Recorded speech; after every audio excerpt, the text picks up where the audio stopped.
folks dressed in World War II uniforms and waving the rising sun flag, being just generally acting crazy.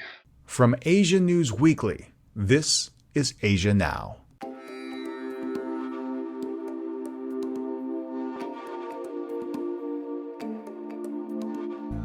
Every time Japanese lawmakers visit Tokyo's Yasukuni shrine, it draws the ire of Seoul and Beijing. Why do lawmakers participate in activities that raise the tension in the region? It's just one conversation taking place in Asia now.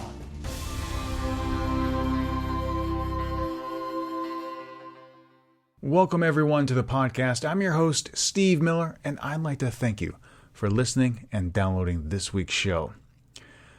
The big players in East Asia are China, South Korea, and Japan. Their collective histories are long and intertwined. In the 19th and 20th centuries, Japan decimated China through warfare and ruled over the Korean peninsula. Today, the three nations struggle to put the past behind them and forge strong diplomatic ties. One of the issues that continues to hinder that process is the view held by China and South Korea that Japan idolizes its militaristic past and isn't repentant for its past atrocities. The epitome of this is seen when lawmakers visit Tokyo's Yasukuni shrine. Built in 1869 by order of Emperor Meiji, Yasukuni enshrines the souls of all of those who have perished in service of the emperor. Much attention by China and South Korea are given to the Class A war criminals enshrined there, but they often omit the factory workers, the teachers, and even the animals also on its grounds. In October, over 100 lawmakers visited the shrine. Hidehise Otsuji, who led the group of lawmakers, said, "People in any country pay homage to those who died for the sake of their countries. It is odd that Japanese people are told off over doing what is also practiced in other countries around the world." Japanese Prime Minister Shinzo Abe ignited a firestorm of criticism when he visited the shrine in December of 2013.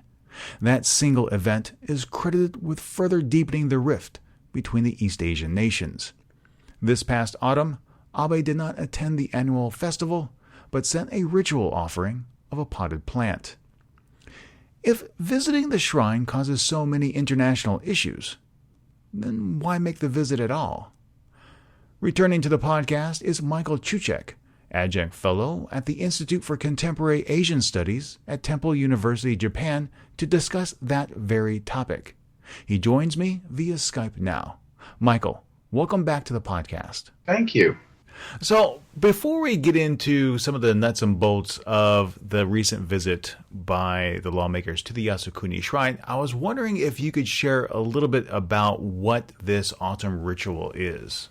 Well, there are two festivals in the year that are considered, at least by adherents to the Yasukuni shrine's hierarchy, that the important festivals are the Spring Festival and the Autumn Festival. There are festivals throughout the year, but these two antipodes are the ones that really matter.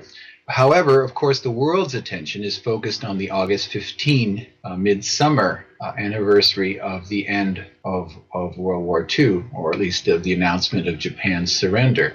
On that day, we see the world's camera crews and the world's newspapers all gathering to see folks dressed in World War II uniforms and waving the rising sun flag, being just generally acting crazy. That's basically for entertainment purposes. But the spring and the autumn festivals are really expressions of a fervent belief in the ideology behind Yasukuni.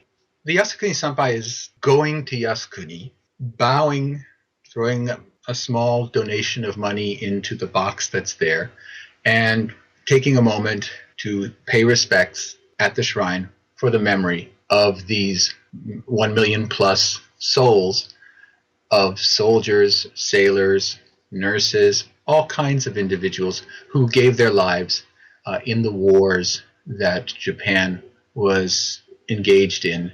Now, China and South Korea always make a big deal out of when lawmakers visit the Yasukuni shrine, and I was wondering, is it politically important for Japanese lawmakers or certain Japanese lawmakers to make an appearance at the shrine? If you make an appearance at the shrine, you get to tick off a box among the kinds of supporters, core supporters, basically of the Liberal Democratic Party, but also of a few of opposition parties.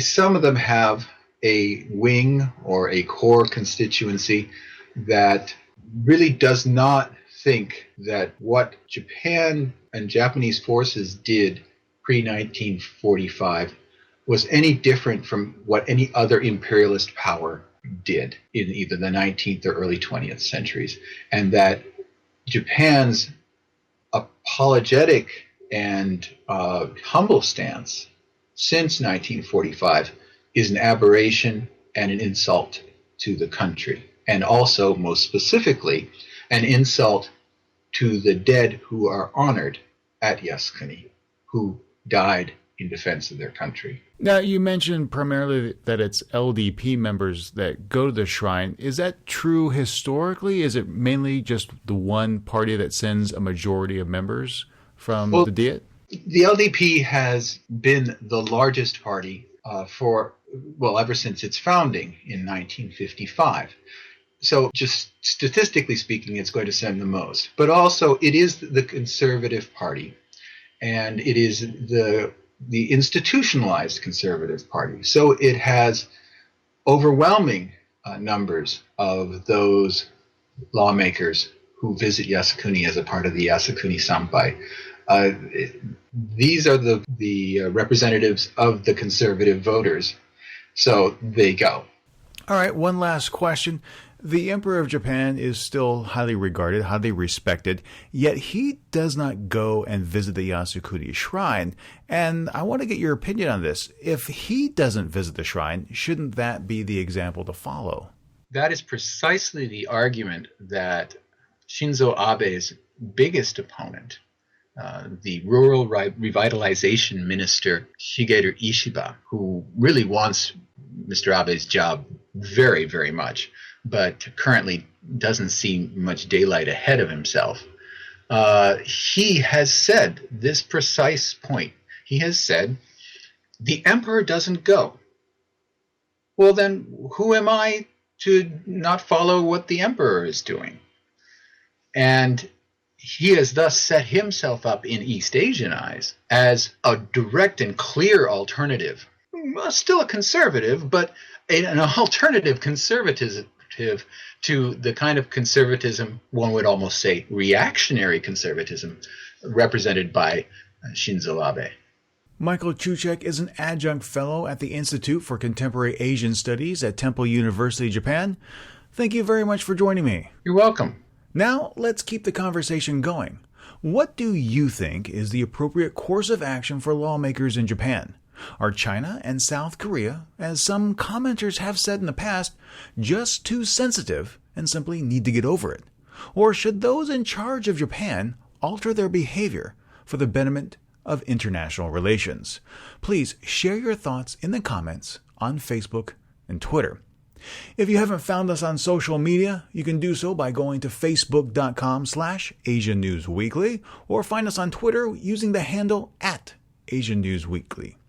If you have any comments about the show, any feedback, or if you would like to send your comments in through email, you can do that as well. That address is asiannewsweekly@gmail.com. You can play and download all of our episodes on our website, asiannewsweekly.net, but you can also find the podcast on iTunes, Stitcher, and TuneIn Radio. And if you really enjoyed this episode, please share it with your friends and subscribe so you won't miss the next one. That's it for this week's show. Thank you very much for listening. For Asia Now, I'm Steve Miller.